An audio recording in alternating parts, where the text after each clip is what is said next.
Кыргыз Республикасынын эсептөө палатасы акыркы 5 жыл ичинде 13 миңден ашык аудитордук иш-чараларды жүргүзгөн. Көрсөтүлгөн мезгилге карата 10 миллиард 900 миллион сом суммасында каржы бузуулар аныкталган. Рационалдуу эмес пайдаланылган каражаттар 5,5 миллиард сомго жакын сумманы түзгөн. Ошондой эле мамлекеттик бюджеттин резервтери жана жоготуулары аныкталган. 5 жыл ичинде өлкөнүн бюджетине 6 миллиард 800 миллион сом кайтарылган.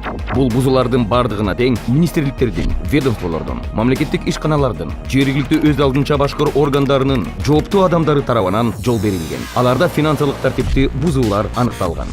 Эсептөө палатасы мамлекеттик органдардын жана ишканалардын кызматкерлерин финансылык тартипти сактоого чакырат. Бюджеттик каражаттарды натыйжалуу жана рационалдуу пайдалануу, мектептердин жана бала бакчалардын жык толушун, медикаменттердин жетишпестигин, жолдорду оңдоого, ошондой эле жарандардын эмгек акылары менен пенсияларды жогорулатууга мүмкүндүк берет.